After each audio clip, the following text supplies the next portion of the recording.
श्री स्वामी समर्थ. उद्या आषाढ महिन्यातील संकष्टी चतुर्थी आहे. प्रत्येक महिन्यात येणारी संकष्टी चतुर्थी महत्त्वाची असतेच, पण आषाढ महिन्यात येणाऱ्या संकष्टी चतुर्थीचं महत्त्व आणखी विशेष मानलं जातं. भगवान श्री गणेश हे विघ्नहर्ता आहेत. आपल्या जीवनातील संकट, अडचणी आणि विघ्न दूर करणारे देव म्हणून त्याची पूजा केली जाते. म्हणूनच उद्याच्या या शुभ दिवशी तुम्ही काही सोपे उपाय आणि पूजा केल्यास गणपती बाप्पांचा कृपा आशीर्वाद तुम्हाला मिळेल. तर या उपायाविषयीची संपूर्ण माहिती जाणून घ्यायची असेल तर व्हिडिओ स्किप न करता संपूर्ण बघा आणि चॅनलवर पहिल्यांदा आला असाल तर सबस्क्राईब करा आणि बेल आयकॉनला प्रेस करा, म्हणजे जेव्हाही मी नवीन व्हिडिओ अपलोड करेन त्याचं नोटिफिकेशन सगळ्यात आधी तुम्हाला मिळेल. सकाळी लवकर उठून स्नान करून नेहमीप्रमाणे देवपूजा करा. त्यानंतर गणपती बाप्पांना अभिषेक करा. तुमच्या देवघरात गणपतीची मूर्ती असेल तर ती एका तामणामध्ये किंवा स्वच्छ ताटामध्ये ठेवा. प्रथम स्वच्छ पाण्याने 11 वेळा ओम गण गणपते नमः हा मंत्र म्हणत अभिषेक करा. त्यानंतर 11 वेळा दुधाने आणि पुन्हा 11 वेळा स्वच्छ पाण्याने अभिषेक करा. अभिषेक झाल्यानंतर मूर्ती स्वच्छ पुसून पुन्हा त्यांच्या जागी ठेवा. त्यांना हळद, कुंकू, अक्षता, अष्टगंध अर्पण करा. त्यानंतर दुर्वा वाहा.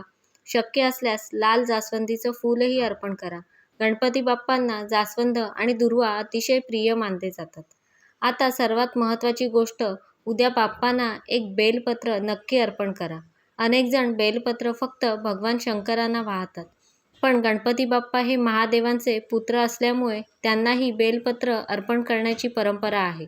बेलपत्र अर्पण करताना एक गोष्ट लक्षात ठेवा, 3 पान असलेलं न फाटलेलं बेलपत्र घ्या. ते स्वच्छ धुवून त्याचा जाड देठ काढा आणि श्रद्धेने गणपती बाप्पांच्या चरणी अर्पण करा. एकच बेलपत्र असलं तरी चालेल, पण ते मनापासून अर्पण करा. अशी श्रद्धा आहे की बेलपत्र अर्पण केल्याने जीवनातील अडथळे कमी होतात, कामात येणारे अडथळे दूर होण्यास मदत होते, घरात सुख, शांती आणि समृद्धी वाढते. तसेच गणपती बाप्पा बुद्धीचे अधिपती असल्यामुळे ज्ञान, विवेक आणि योग्य निर्णय घेण्याची शक्ती मिळावी अशी प्रार्थनाही या दिवशी जरूर करा. जर तुम्ही संकष्टी चतुर्थीचा उपवास करत असाल तर दिवसभर सात्विक राहण्याचा प्रयत्न करा. शक्य असल्यास फळे, दूध किंवा उपवासाचे पदार्थ खा. सकाळी आणि संध्याकाळी बाप्पांना नैवेद्य दाखवा.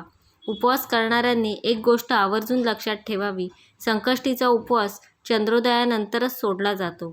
त्यामुळे तुमच्या शहरातील चंद्रोदयाची वेळ आधीच पाहून ठेवा. चंद्र दिसल्यानंतर त्याला नमस्कार करा. हळद, कुंकू, अक्षता अर्पण करा. शक्य असल्यास कच्च्या दुधाचे अर्घ्य द्या. त्यानंतर गणपती बाप्पांना नैवेद्य दाखवूनच उपवास सोडा. उद्याच्या दिवशी गणपती अथर्वशीर्ष, गणपती स्तोत्र किंवा गणपतीची आरती नक्की म्हणा.